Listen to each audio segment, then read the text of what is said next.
Where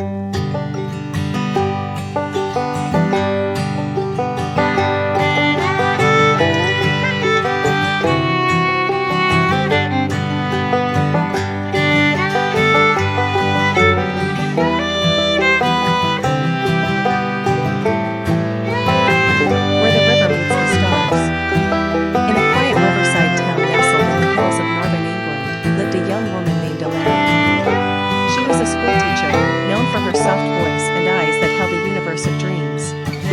Alara had grown up in that very town, surrounded by the gentle rustle of willow trees and the lullabies of the river. Though she loved her life, she often found herself yearning for something more, something unspoken.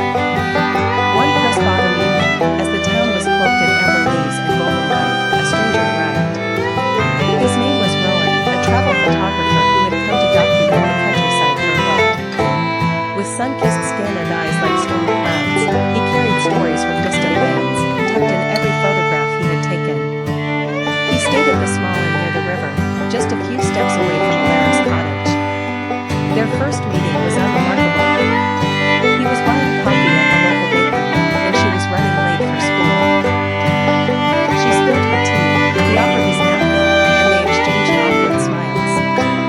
But fate, ever persistent, had other plans. Over the weeks, they kept crossing paths, at the bookstore, the weekend market, even during her afternoon walks along the river. Slowly, like autumn fading into winter, their conversations grew longer, deeper. Rowan showed her photographs of temples in Thailand, street vendors in Morocco, and northern lights in Holland.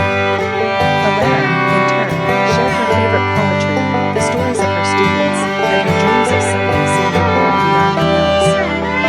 One night, while sitting by the river under a sky dusted with stars, Rowan turned to her and said, "You speak of places you've never seen as if they live inside your soul." She smiled. "Maybe they do. But I'm too afraid to leave this place. It's all I've ever known." "You don't have to leave forever," he whispered. "Just enough to find the pieces of yourself waiting somewhere else." Their hands brushed. The moment lingered. And in the silence between them, something bloomed, tentative, tender, and real. As the days turned colder, their connection grew warmer. Rowan photographed her under the first snow, her laughter echoing in the still air. He called her his muse, she said he was her adventure. But like all seasons, their time had an end. Rowan's book project was done. He had to leave in December. They stood on the platform of the old train station, the morning of his departure, with the sky weeping a gentle rain. "Come with me," he said, his voice cracking. "We can chase sunrises together." Tears welled in her eyes. "I can't. My life is here. My students, my family. I'm not ready."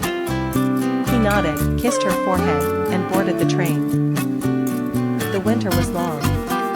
But Alara found strength in memories, in the warmth of his letters that arrived from distant places, always signed, "Wherever I am, I'm carrying you with me." Spring returned. With it, so did her courage. In June, she packed a small suitcase and left the only home she had ever known. Her first stop was Paris, where Rowan had sent a postcard just days before.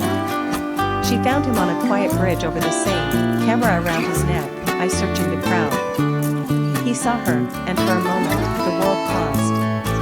"I got your letters," she said, breathless. He stepped closer. "And I kept your love." They kissed as the river shimmered behind them, and above, the stars began to bloom.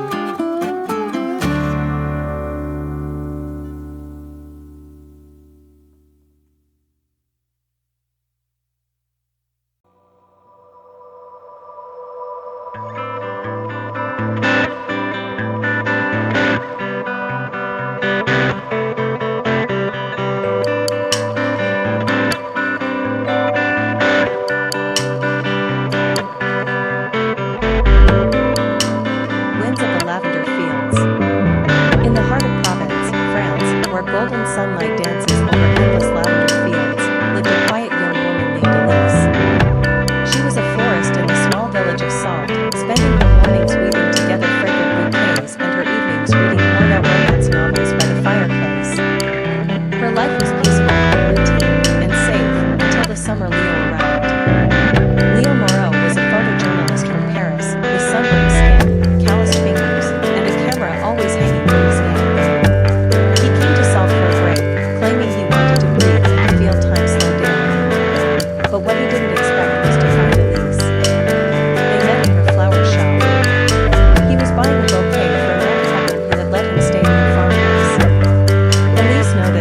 clumsy he was with the flowers, knocking over vases and apologizing with an embarrassed laugh. She couldn't help but smile at his awkward charm.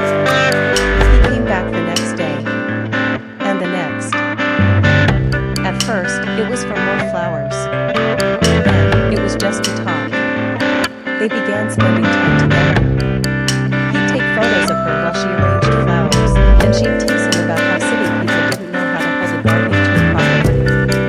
He took her to see the sunrise over Mont Ventoux, and she brought him to her favorite hidden cafe where the croissants melted in her mouth. As the weeks passed, their connection deepened. Elise found herself laughing more, her world blooming with colors she never noticed before. Leo, who had always chased wars and disasters, found peace in the rhythm of village life and in her presence.